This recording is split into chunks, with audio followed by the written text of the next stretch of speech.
So that brings us to, in many ways, the it won't be in terms of time, I promise you, with Operation Kid Brother, but the sort of meat of this podcast, in that the very same year as Triple X, another film was released that was sort of a response to how formulaic Bond had become. There's a bit of an irony, of course, in that this series itself ended up becoming quite formulaic, particularly by its fifth entry of just a couple of years ago.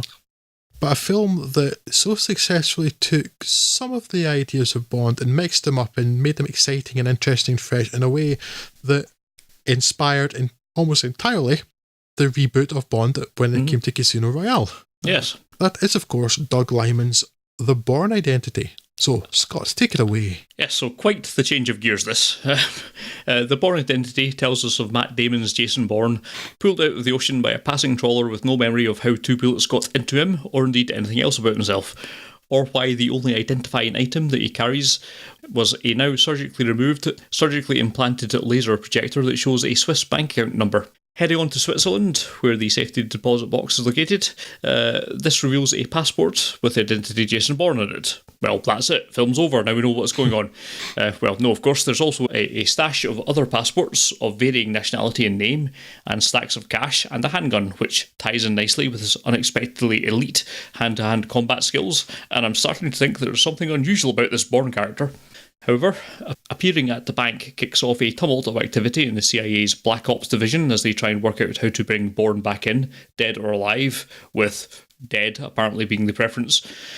They activate a number of similarly deadly agents to hunt Bourne down, including Clive Owen, again showing why he's the best Bond we never had got, to even the other side of the equation. Bourne goes on the lam with Franka Potenta's Marie Kreutz, I think it was. Initially, just opportunistically hired to drive him to Paris to follow the breadcrumbs of his past life, but the relationship soon grows stronger, and in the way that only car chases, shootouts and bone-crunching combat scenes can engender. Plot-wise, there's not really all that much more to it really, although there's a very strong smoke and mirrors routine going that will stop you realising that. Information is doled out with ruthless efficiency, keeping you invested in the story of Bourne's past deeds and how they come back to haunt him, aided greatly by excellent turn from Matt Damon, who I don't think we'd really necessarily have expected to be this good at the action side of things. Now, it's not a pioneer in anything that it's doing, but it's doing an excellent job synthesising the best parts of action cinema from across the globe and mashing it together to create an exceptionally pleasing blend that became quite the template for Western action cinema going forward. And indeed, as I mentioned earlier, for Bond itself, who basically followed this formula to the letter in the Casino Royale reboot, even the parkour segments. Now, its legacy, if you'll pardon the pun, is tempered only by the sequels, which told more or less the same story about another 3 times, which, to be fair, kind of was reasonably successful, but entirely pointless. That aside, there's an awful lot to like here, and from people you'd not necessarily have expected, not just Damon, but director Doug Liman, previously of Swingers fame, of all things. It's quite the shift in genres, and I expect the second unit under the director Alexander Witt deserves a lot more of the credit than he gets credit for, alongside Sar Klein's kinetic editing, which really makes this quite the entertaining film indeed. A very good thriller, up there with Matrix in terms of shaping how Western action cinema is today. Unlike Triple X, if you told me this film came out last week, I don't think I would have questioned it, apart maybe from the Moby track. You don't get a lot of him these days. But anyway, I think this is great stuff and really should be watched. Yeah, I always knew how influential this film was going forward, particularly on Bond. As a franchise, everything that's gone on from Casino Royale was very much taken from this playbook. But yeah, it's surprising going back to it now, just how modern a film from 2002 this was. Yeah, 2002 feels. This does not feel to have aged a day since then. No, it does not. That's absolutely. That's nearly 20 years now. Mm-hmm. It doesn't feel. With the possession of like the kind of notable little Motorola flip phones and stuff, for the most part, it doesn't. And the lack of like flat screens for computer monitors and stuff, it doesn't feel anything like a almost 20-year-old film. Yeah. Not close. Yes, I really love this. I I thought was quite a revelation back at the time. I mean, it's not groundbreakingly innovative on a number of levels. I mean, okay, like kung fu movies have existed before then. Car chases have been a thing that has been quite well understood before then. Shootouts happened. These sort of things were all fairly common staples, but they were from various different action genres. And this was the first film, I think, that I'd seen, with possibly the exception of The Matrix, although that was a bit more, it tended more towards being flashy, whereas this was so much more grounded and kind of synthesised all that quite well and made such a compelling case for what you could do with action films combined with thrillers and move that forward. And it really did have quite an effect on the genres. It's a lot more influential than it has been credited for. Just looking back at some of these reviews and some of the Metacritic scores that it gets, not that it was ever badly reviewed, but it does not seem that it's really got an awful lot of credit for, I think, the outsized influence that it has. I really like this film, and I can't really understand how anyone who's grown up with action cinema since the 80s. The various Arnie films where it's just him punching someone very hard or shooting things, and then you also were a fan of the John Woo stuff and kinetic shootouts and that kind of thing and other sort of things. All this stuff kind of just is mashed together almost perfectly in this film, and I think it really does such a great job of pulling that together. I don't understand why more people don't love this film. Not that that's a particularly outrageous position to take, but I think this does not get the credit that it deserves for moving everything forward in that regard. I hope you're not criticising Arnie punching things, because that is the best of things. Well, yes, but he could only punch... and the lamentations of the women or the people have been punched. He could only punch things so hard. We need to move the genre forward past him punching people. I think when you were talking through your introduction to the Bourne Identity, though, the rum which you required to get through Operation Kid Brother was getting to you a bit, but yeah, I think I like the Bourne series as a whole quite a bit more than I like the Bond. Did I say Bourne or Bourne? I meant Bourne. If I didn't say Bourne, I meant Bourne.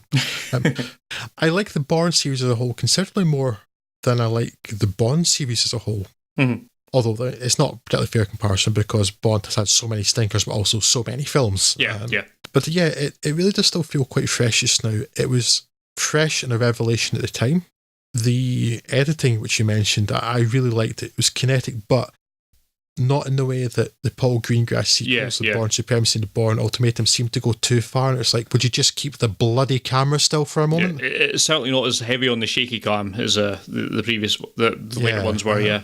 This, I think I may actually prefer the Bourne Ultimatum, but that's because even whether maybe it's a bad thing to always find these things out, I just get hooked by mysteries and stuff, and I want to find stuff out, I want to know stuff. Right. So the Bourne Ultimatum kind of eventually explains the origin of the character, and he gets some closure, and there's the Albert Finney storyline about how Jason Bourne was created and stuff. So I think I like the Bourne Ultimatum more because that's just because I've got that preference for knowing those things, even if sometimes it could be argued it makes a film less good, really.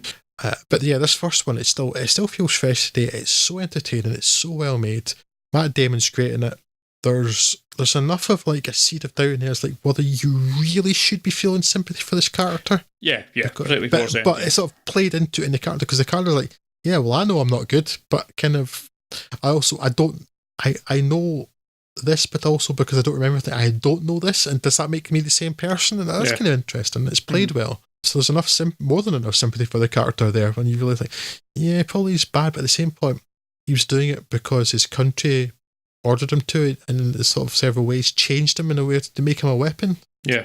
In terms of the actual practical stuff, like the car chases, which you also mentioned, I really like the car chases in this because, for one thing, the people involved in them are largely competent. Yes. It's not the Blues Brothers or much any Bond film with Roger Moore that had a car chase. Or so many other films. It's competent. The driving's clever, inventive, and there are always more than I remember, because I remember there being none, but there are 2 or 3 things, sort of collisions, but they're not hugely destructive. They're not too high speed, and it makes sense because they're driving down the motorway the wrong way. It's going to be unavoidable. Something would happen. Yeah. The only thing that stands out now is that the cars involved in the actual collisions are conspicuously really old cars. Yes.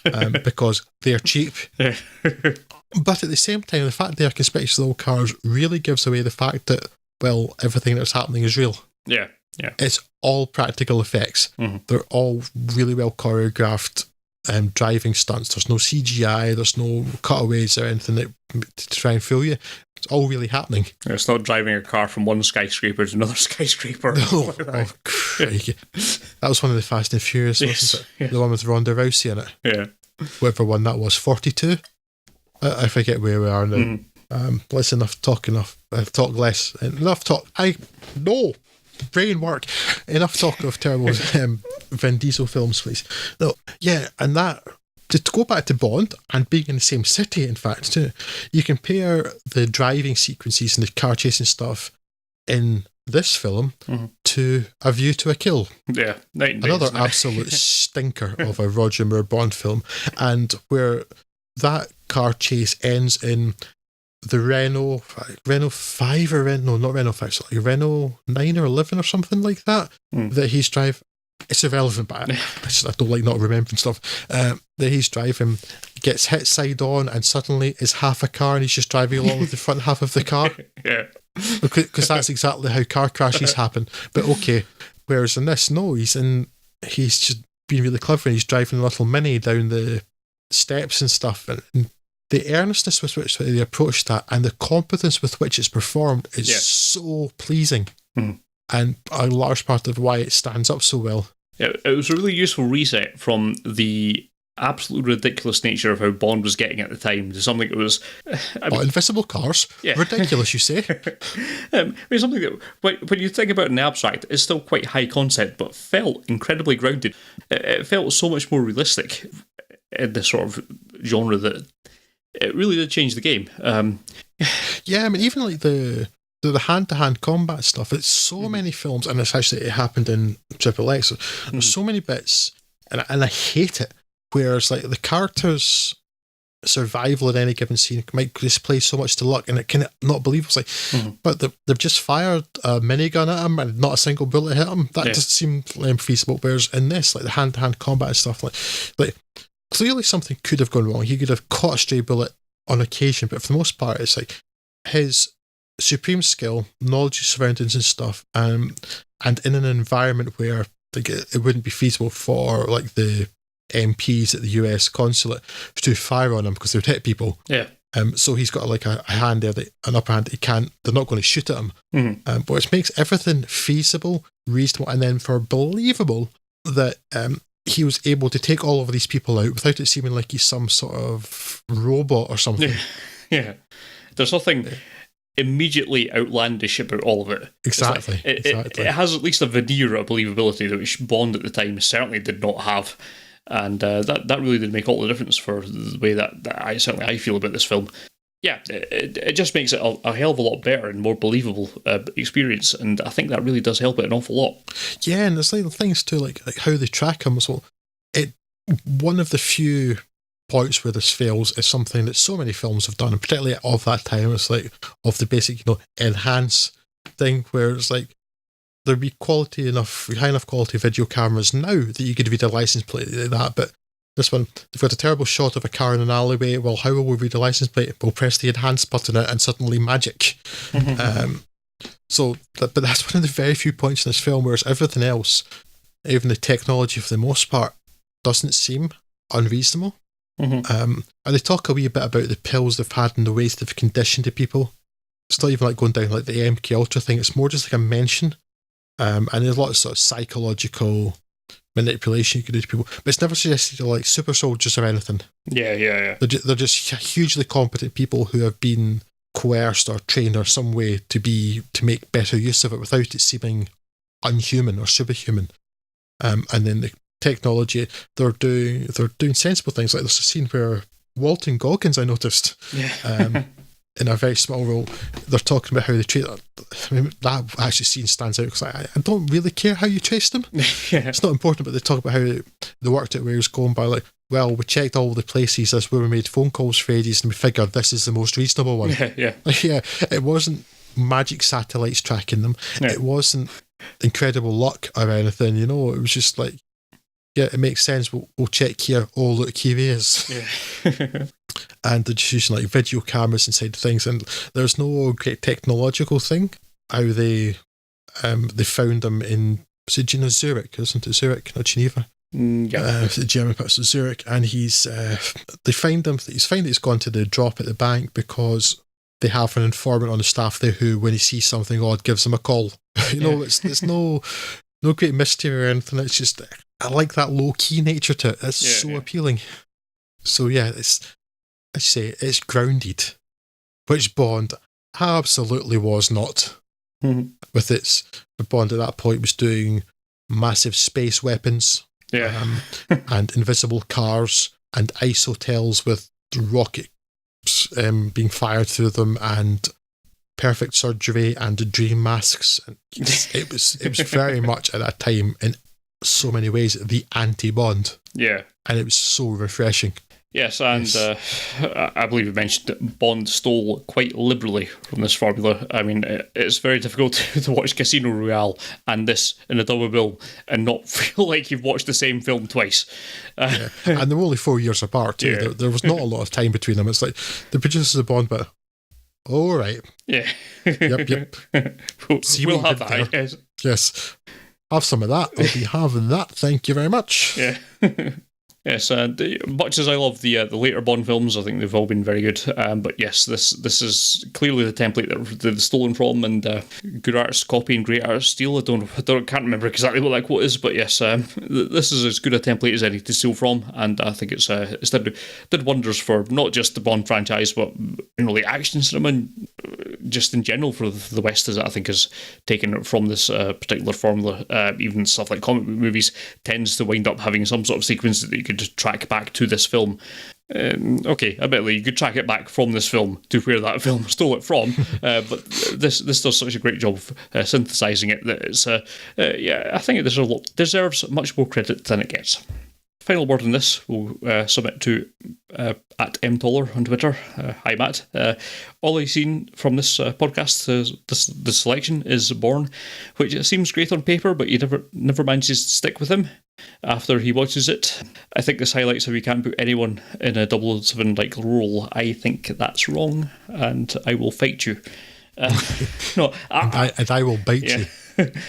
Yeah, I do think that Matt Damon does really well in this film. I kind of mentioned it in passing, but I think for someone who you definitely would not have associated with an action film before this, as best I can gather, I think he does really well in this role, and his acting chops brings a lot more believability to the whole amnesia storyline, which could be seen as a little bit hackneyed, but I think he sells it quite well. So yes, I do disagree, and I will fight you at the venue of your choice. And I think he'd already sort of put in his bona fides in Good Will Hunting of like being believably sort of physical and raw and also intelligent, which kind of really helps with this character. Yeah, I can see that. Yeah. That he's not dumb, but he's kind of, because the film as a whole is smarter in many ways than these things tend to be. Yeah. We're not talking like high intellect or anything, but it's smart and it treats its audience with a bit more intelligence than a lot of things do as well. Yeah. It doesn't spell everything out. Yeah. It has enough faith in its audience and in its storytelling in other ways to not have to spell everything out. Yeah. At least not to signpost it or like. So yeah, it's just a really, really good film. Mm-hmm. Really successful. Yes, in traditional measures, probably the best film we've spoken about today. Depending on your mood at the time, you may get more joy out of some of the other films we've spoken about. I'm looking at you, OK, Connery. But in terms of recommending one particular film out of this podcast, this would be the one that I'd think would be easiest to go for in a conventional level. This is the one that's unequivocally a good film. Yes. Operation Kid Brother, I would say, is very much an entertaining film, but it is also unequivocally not a good film. Yeah. And the rest falls somewhere in between those two, I guess. Yeah. With the exception of Never Too Young to Die, which can just fall out of the window and into the sea, as far as I'm concerned. I'm suddenly in a plane in this metaphor.